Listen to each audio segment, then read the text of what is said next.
ठीक है, चलते हैं। आज का हमारा जो टॉपिक है भारत की प्रमुख फसलें।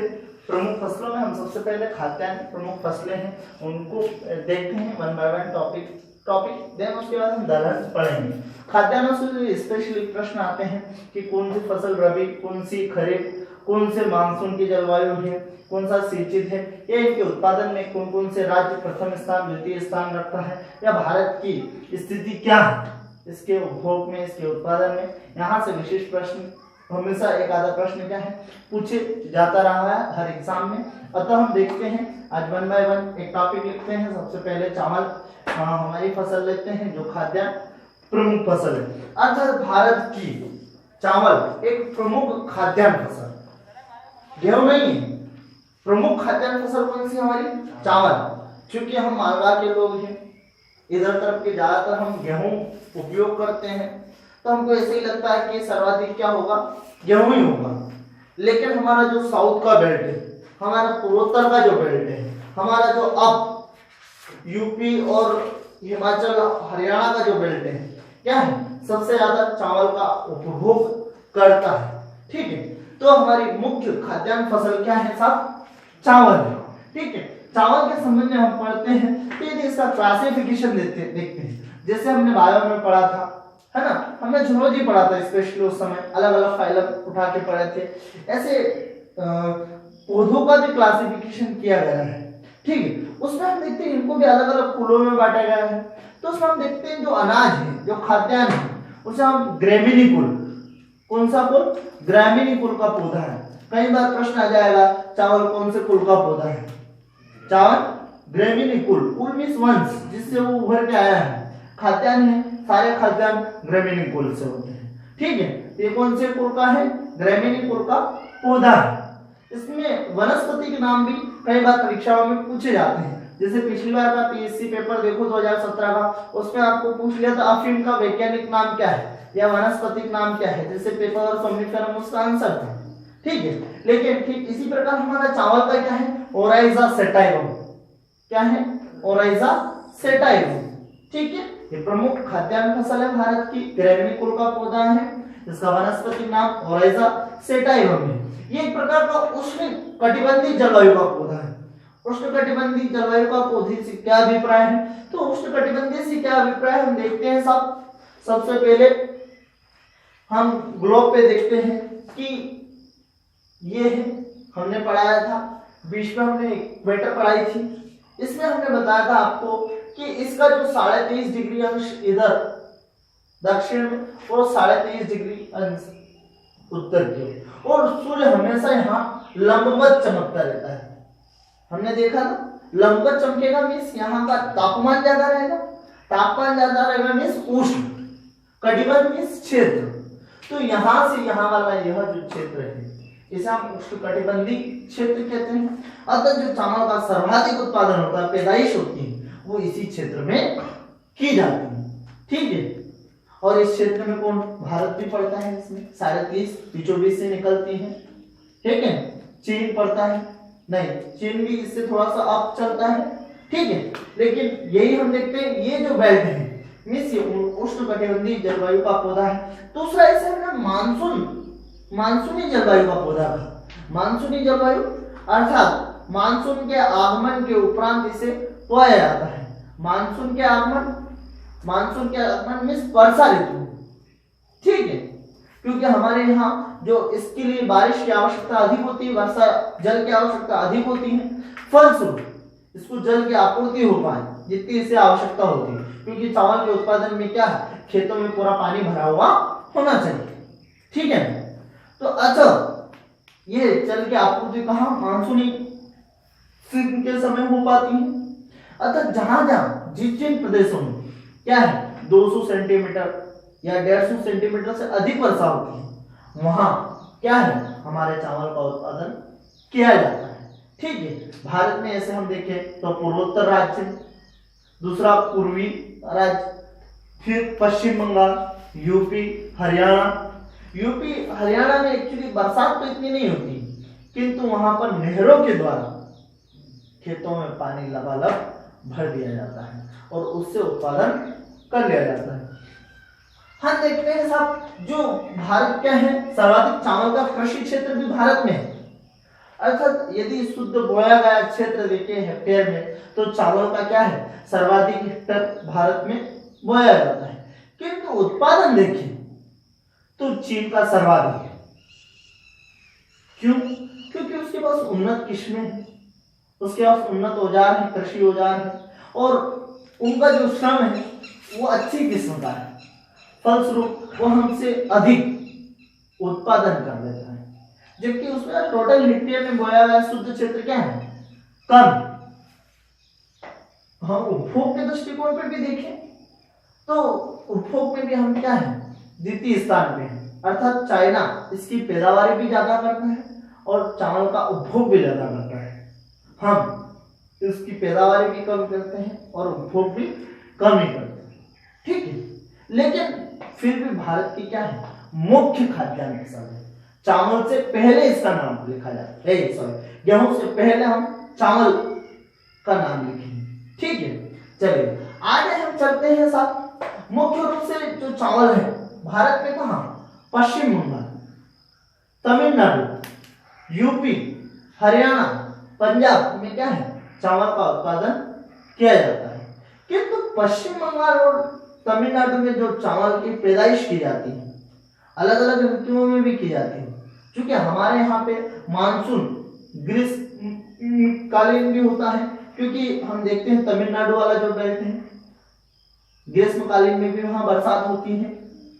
हमने देखा था पूर्वी जो होता है में हम देखते हैं उत्तर पूर्वी जो आता है, ये जो भारत है, भारत में हमने देखा दक्षिण पश्चिम से जो आते हैं उससे पहले बारिश हो जाती है जून जुलाई के समय। किंतु हम देखते हैं अक्टूबर नवंबर के बाद इधर से जो लौटते हुए मानसून की जो बरसात होती है ये तमिलनाडु में बहुत होती है, ठीक है। इसलिए ग्रीष्मकालीन और शरदकालीन, शीतकालीन, वहां शीतकाल में भी वर्षा हो जाती है, इसलिए शीत में बोते हैं। अब जो अलग अलग सीजन में जो बोते हैं उनके अलग अलग नाम है। इस नाम से ओस में शरद ऋतु की फसल है, शरद ऋतु में बोई जाने वाली फसल। अमन मीन्स ये शीत ऋतु, ठंडी में बोई जाने वाली फसल है। और ग्रीष्म ऋतु में बोई जाने वाली फसल का नाम, एक मिनट यहाँ पे हमने लिख दिया है,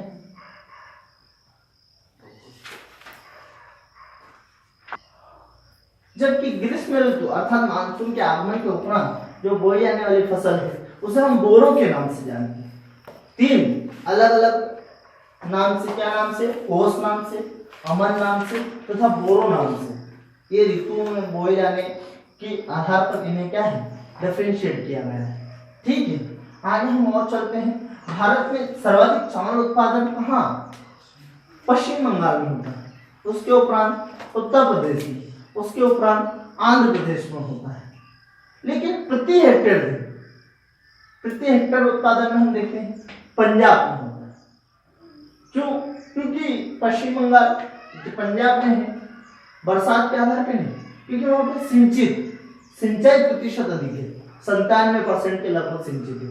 सर्वाधिक भारत का सिंचित राज्य कौन सा है, तो हमारा पंजाब है। हम देखते हैं पंजाब में हमने पढ़ाया था, अलग अलग नदियां पढ़ाई थी और नदियों से क्या है, नहरें निकाली हुई और नहरों के द्वारा सर्वाधिक सिंचाई पंजाब में की जाती है, ठीक है। तो सिंचाई से क्या है, चावल का सर्वाधिक उत्पादन क्या है, पंजाब में प्रति हेक्टेयर के हिसाब से किया जाता है। किंतु कुल उत्पादन देखें तो पश्चिम बंगाल का सर्वाधिक है। कई बार ये लोग प्रश्न पूछ आए हुए, कई बार, ठीक है, चलेगा आधा। और यदि सर्वाधिक क्षेत्र देखें, कुल क्षेत्रफल, बोया गया क्षेत्रफल देखें, तब भी क्या है, पश्चिम बंगाल सर्वाधिक क्षेत्रफल होता है चावल का।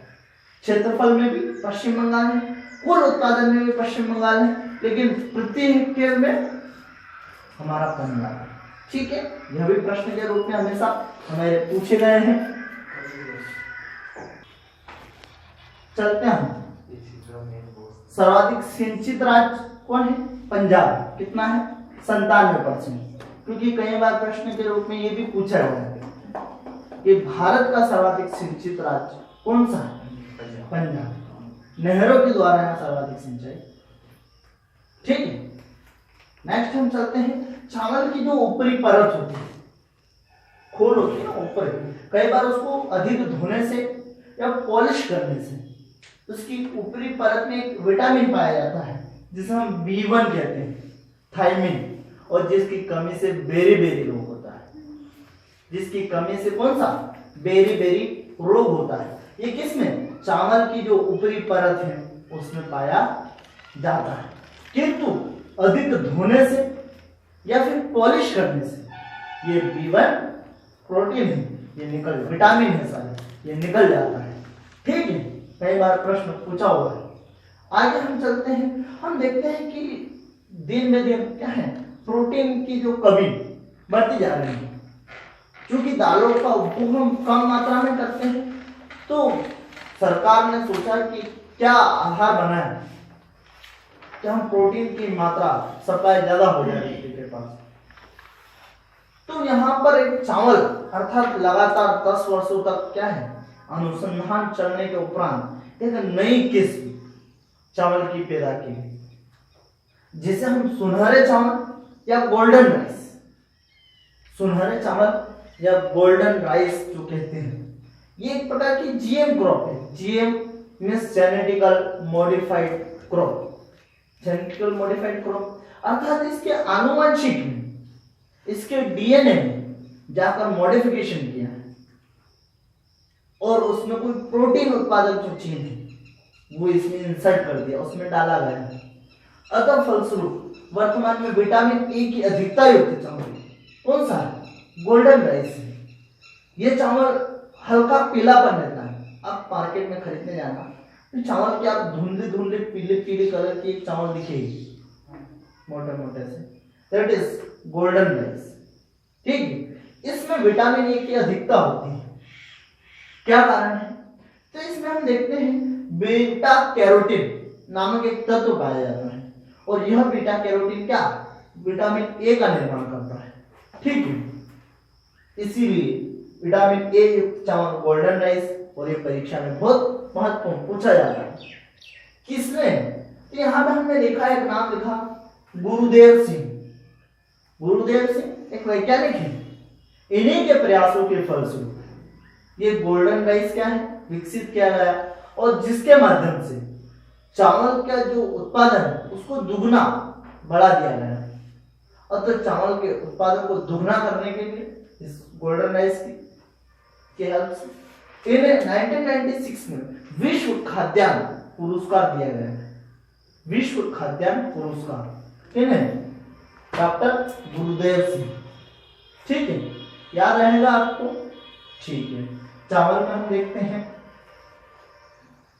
सिर्फ चावल समाप्त होता है। देन नेक्स्ट फसलों पे हम चलते हैं।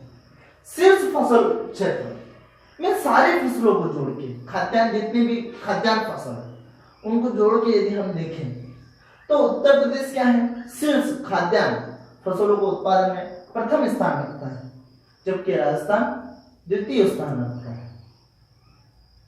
सर्वाधिक सिंचित फसल हम देखें जिसको सिंचाई के माध्यम से पैदावार किया जाता है तो गन्ना है, और दूसरे नंबर की सर्वाधिक सिंचित फसल कौन है? गेहूं।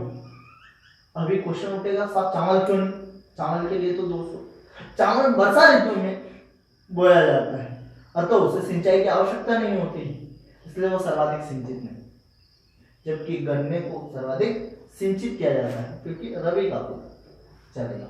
आगे हम चलते हैं शीर्ष कृषि निर्यात।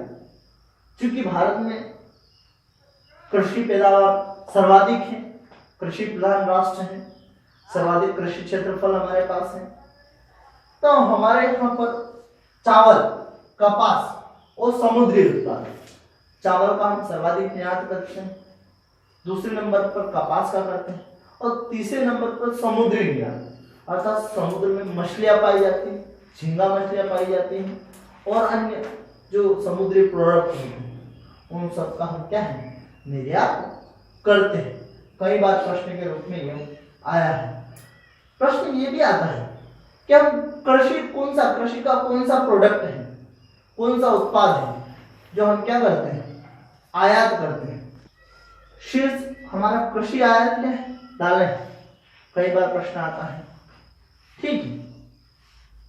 नेक्स्ट चलते हैं हम हमारे यहाँ पर गेहूं पढ़ते हैं। गेहूं के संबंध, गेहूं भी क्या है? एक प्रकार की खाद्यान्न फसल। भारत की द्वितीय नंबर के सर्वाधिक उपभोग करने वाली खाद्यान्न फसल कौन सी? गेहूं। गेहूं भी क्या? ग्रामीणी कुल। जिस प्रकार चावल भी ग्रामीणी कुल का है, ठीक उसी प्रकार के गेहूं भी ग्रामीणी कुल का पौधा है। इसका वैज्ञानिक नाम या वनस्पति नाम क्या है? तो इसका वनस्पति नाम है ट्रिटिकम एस्टिवम। क्या है? Triticum aestivum.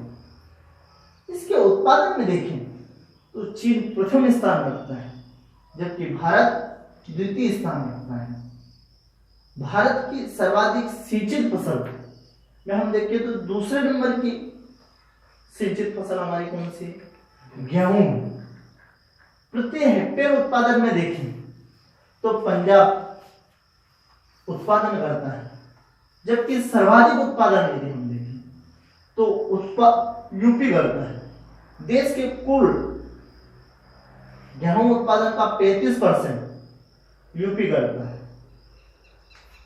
यदि हम गेहूं उत्पादन में और अन्य राज्य भी देखें सर्वाधिक, तो हम देखते हैं श्रेणीगत। यूपी प्रथम स्थान रखता है, पंजाब द्वितीय स्थान रखता है और हरियाणा गेहूं के उत्पादन में तृतीय स्थान रखता है। क्योंकि कई बार प्रश्न आया हुआ, कभी प्रश्न वह हेक्टेयर में पूछ लेता है, कभी प्रश्न सर्वाधिक उत्पादक राज्य पूछ लेता है। तो दोनों ही कंडीशन मैंने आपको लिखवा दी। सर्वाधिक शुद्ध बोया गया क्षेत्र गेहूं के उत्पादन के लिए, बोया गया क्षेत्र सर्वाधिक कहाँ है? यूपी में। लेकिन प्रति हेक्टेयर में देखें तो हम फिर पंजाब चले जाएंगे, ठीक है। हरित क्रांति का हम देखते हैं, हमने कल पढ़ा था हरित क्रांति 1960-61 के दशक में क्या है? खाद्यान्न की भारी कमी थी भारत में।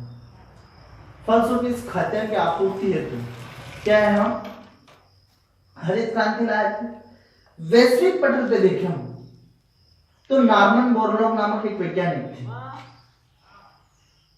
उनके द्वारा मेक्सिको के हैं, उनके द्वारा गेहूं की किस्म जैसे हम ट्रिटिकम जानते हैं, वो ट्रिटिकम गेहूं के माध्यम से क्या है? खाद्यान्नों के उत्पादन में अभिवृद्धि की गई। ट्रिटिकम, ठीक है। किंतु हम देखते हैं भारत में यदि हम देखें तो हमने एमएस स्वामीनाथन कहा था। एमएस स्वामीनाथन क्या है? भारत के कृषि वैज्ञानिक हैं और उन्हीं के नेतृत्व में क्या है? हरित क्रांति भारत में लाई गई थी। इसके संबंध में हरित क्रांति के संबंध में कल के वीडियो में हमने बताया है, ठीक है। आगे हम चलते हैं। नॉर्मन बोरलॉग के द्वारा जो ट्रिटिकम एस्टिवम उत्पादित किया था, किंतु भारत में हरित क्रांति के समय कौन सा गेहूं लगाया गया था सर्वाधिक, जिससे कि भारत के जो कृषि खाद्यान्न उत्पादन में क्या है? अपार वृद्धि हुई। उनकी कौन कौन सी किस्में हैं? तो उसमें हम देखते हैं लाल मरोजा, एक किस्म गेहूं की। सोनारा 64 किस्म, सोनारा 68 किस्म, कल्याण किस्म और आरबी 18, ये क्या है? हमारी गेहूं की प्रमुख किस्में हैं, ठीक है। गेहूं की प्रमुख किस्में, यहां से कई बार प्रश्न आता है, कई बार सोनारा 68 आब्लिक सोनारा 64 दे देता है। किसकी किस्म है? हमको पता होना चाहिए क्या है? गेहूं की प्रमुख किस्में जो हरित क्रांति के दौरान क्या है? लगाई गई थी और जिसके कारण क्या है? अपार खाद्यान्न उत्पादन में वृद्धि हुई। फलस्वरूप न केवल भारत आत्मनिर्भर हुआ, अपितु क्या? निर्यात भी करने लगा, ठीक है। आगे हम चलते हैं। तीसरी खाद्यान्न प्रमुख फसल हम चलते हैं मक्का। एक चीज और इसमें हमें लिखवाना है, मक्के के पूर्व गेहूं में एक प्रोटीन पाया जाता है, उस प्रोटीन का नाम क्या है? गेहूं में एक प्रोटीन पाया जाता है, उस प्रोटीन का नाम है ग्लूटेरिन। क्या है? ग्लूटेरिन।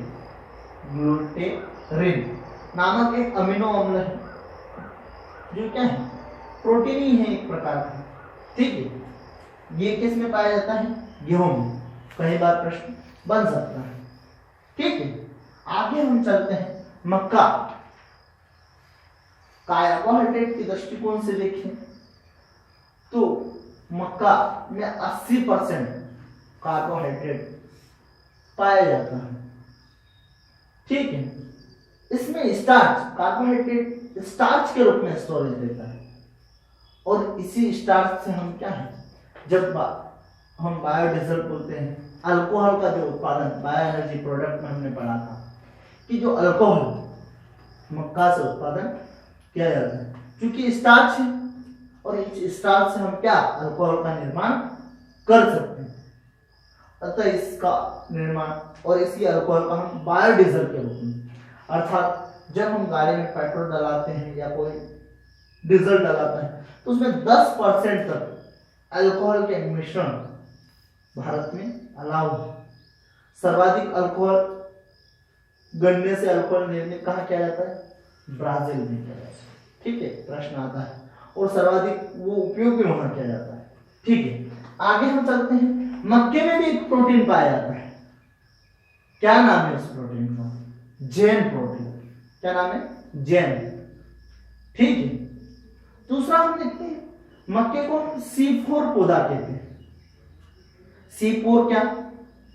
क्योंकि कई बार परीक्षा में आता है कि निम्नलिखित में से C4 पौधा क्या है, और वर्तमान में इनका भविष्य अच्छा C4 पौधे क्यों?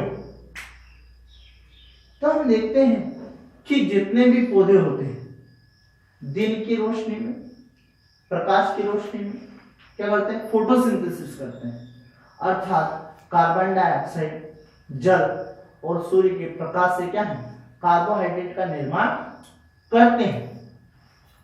किंतु मक्का ऐसा है जो रात में, अर्थात कम प्रकाश में भी क्या है? कार्बोहाइड्रेट का निर्माण कर लेता है। इसमें एक एनाटॉमी पाई जाती है, जैसे हम क्रेंज एनाटॉमी, कोशिकाओं की विशिष्ट आकृति होती है ऐसी, जैसे रात में भी क्या है? कार्बन डाइऑक्साइड फिक्सेशन में मदद करता है, क्रेंज एनाटॉमी। ठीक है, वो इसमें पाई जाती है। फलस्वरूप हम देखते हैं वर्तमान में ग्रीन हाउस प्रभाव बढ़ता जा रहा है, क्योंकि जनसंख्या बढ़ती जा रही है, पौधों की संख्या खत्म हो रही है। ऐसे में जब कार्बन डाइऑक्साइड का लेवल बढ़ता जा रहा है तो ये C4 प्लांट अच्छे से विकसित होते हैं, क्योंकि इनको दिन में कार्बन डाइऑक्साइड मिलता ही है, रात में भी कार्बन डाइऑक्साइड का उपभोग करते हैं, और कार्बन डाइऑक्साइड की कमी है नहीं। ठीक है, इसलिए इनकी ग्रोथ वर्तमान में बहुत अच्छी है और इनका सुनहरा भविष्य। ठीक है, आगे हम चलते हैं। ये प्रकार का उभयलिंगी पौधा है। उभयलिंग मीन्स बाइसेक्सुअल, जिसके पास मेल और फीमेल ऑर्गन दोनों होते हैं। हमने देखा था ये जो मक्के का जो पौधा होता है, इसमें यहाँ पे गुट्टे लगते हैं, ऐसे धागे धागे आते हैं इसमें, आपने देखा होगा, और यहाँ पे ऊपर इसकी बाली आती है ऐसे, मांजर जिसको हम मालवा बोलते हैं, मांजर निकलते हैं। इस मांजर में यदि देखना छोटे छोटे से एंथर होते हैं पराग का। अगर आप ये मांजर काट दोगे तो आपके मक्के में दाने नहीं आएंगे, क्योंकि पॉलिनेशन नहीं हो रहा, परागण नहीं हुआ है। भाई अगर फ्रूट बनना है तो ओवा और एंथर का मिलना जरूरी है। ठीक है, और यहाँ पे देखा ये मक्के में यहाँ पे धीरे धीरे रेशे टाइप निकलते हैं बाहर, तो ये जब एंथर है ये यहाँ पे आके गिर जाते हैं हवा से या किसी कारण से, या हिला दिया तो ये इस पे चिपक जाते हैं, एक चिपचिपा पदार्थ रहता है यहाँ पे, और इसके माध्यम से ये अंदर इस ट्यूब्स के माध्यम से अंदर चला जाता है और वहां फर्टिलाइजेशन हो जाता है, और उसी के फलस्वरूप क्या है? मक्के में दाने बनते हैं। ठीक है, तो उभयलिंगी मींस बाइसेक्सुअल, जिसमें मेल और फीमेल ऑर्गन दोनों होते हैं। मेल ऑर्गन यहाँ पे एंथन पढ़ाया है मैंने ज्योग्राफी बायो में आपको पढ़ाया है उस समय। चलेगा, मक्के का सर्वाधिक उत्पादन कहाँ होता है? भारत में यदि हम देखें तो कर्नाटक सर्वाधिक मक्का का उत्पादन करता है। मक्का एक ऐसी फसल है, ऐसा पौधा है जिसे हम तीनों सीजन कभी भी लगा सकते हैं। खरीफ में लगा, हम लगाते ही हैं सोयाबीन के साथ। रबी में हम देखते हैं बरसीम बोलते हैं या कुछ और लगाते हैं तो उसके साइड में लगा देते हैं। और जायद के रूप में भी हम मक्का का उत्पादन करते हैं, ढोरों को खिलाने के लिए लगा देते हैं मक्का लगा। ठीक है, क्यों? क्योंकि इसमें कार्बोहाइड्रेट ज्यादा होते हैं, पशुओं को अच्छा पोषक मिलेगा तो दूध अच्छा देगा, ठीक है, इसलिए हम मक्के को रखते हैं। नेक्स्ट चलते हैं कुछ मोटे अनाज। मोटे अनाज में किसे किसे? तो ज्वार, जौ, बाजरा और मक्का, कोदो और कुल्थी। कोदो कुल्थी एक्चुअली जनजातीय इलाके में उगाए जाने वाला मोटे अनाज, जबकि ज्वार, जौ, बाजरा, मक्का हम जहां पर वर्षा कम होती है या पथरीली जमीन जहां पे होती है वहां पे हम मक्का लगा देते हैं। ठीक है, इसमें हम उत्पादन ही देखते हैं सिर्फ। बाजरा हम देखते हैं सर्वाधिक राजस्थान में उगाया जाता है। क्या कारण? तो बाजरे की विशेषता है कि सर्वाधिक ड्रॉट रेजिस्टेंट। ड्रॉट मींस सूखा को सहन करने की क्षमता इसमें होती है। कम से कम पानी में भी बाजरा चल सकता है, इसीलिए बाजरा सर्वाधिक कहाँ? गुजरात, सॉरी राजस्थान में। दूसरा गुजरात में भी कच्छ वाला जो क्षेत्र है, मरुस्थली टाइप का जो क्षेत्र है, वहां आप बाजरा की रोटी खाना है तो राजस्थान या फिर गुजरात चले जाइए। आज क्या बाजरे की रोटी सेम आपका जो मक्की की रोटी बनते हैं ठीक वैसी ही बनती है। ठीक है, चलिए हम देखते हैं जो भी हम देखते हैं जो गेहूं की फसल होती है उसके साथ ही उग जाते हैं। जो स्पेशली हम हवन जब करते हैं तो उसमें इसका उपयोग किया जाता है। ठीक है, हमारे यहाँ इस जौ का सर्वाधिक उत्पादन कहाँ? राजस्थान में। नेक्स्ट हम चलते बाजरा। बाजरा भी क्या है? राजस्थान में सर्वाधिक उगाया जाता है। नेक्स्ट चलते हैं ज्वार। ज्वार का भी उत्पादन सर्वाधिक कहाँ? महाराष्ट्र में किया जाता है। ठीक है, नेक्स्ट चलते हैं मक्का। कहाँ पे? कर्नाटक। क्योंकि आपको इसी रूप में प्रश्न पूछा जाएगा सर्वाधिक उत्पादन कहाँ किया जाता है। ठीक है, चलिए इस रूप में हमारा यह जो खाद्यान्न वाला हिस्सा है वह समाप्त होता है। ठीक है, आगे हम चलते हैं दलहन फसल। दलहन जिनको हम दालों के रूप में उपयोग करते हैं, अर्थात वे फसलें जिनका हम दलहन या दालों के रूप में प्रयोग में करते हैं। ठीक है, क्या क्या विशेषताएं हैं, कौन कौन सी दालें थे प्रमुख रूप से? तो हम देखते हैं दलहन फसलें को लेग्यूमिनेसी कुल का पौधा कहा जाता है। लेग्यूमिनेसी कुल के पौधे की क्या विशेषता है? तो हम देखते हैं इसमें रूट नोड्यूल क्या पाए जाते हैं? Root nodule. रूट नोड्यूल क्या चीज है? हम देखते हैं अभी हमारे यहाँ पे सोयाबीन उगाया हुआ है वर्तमान में। आप सोयाबीन का एक पौधा उखाड़िएगा, जब सोयाबीन का यदि पौधा उगाड़ोगे आप तो यहाँ पे ऐसे गांठ टाइप आपको दिखेंगे।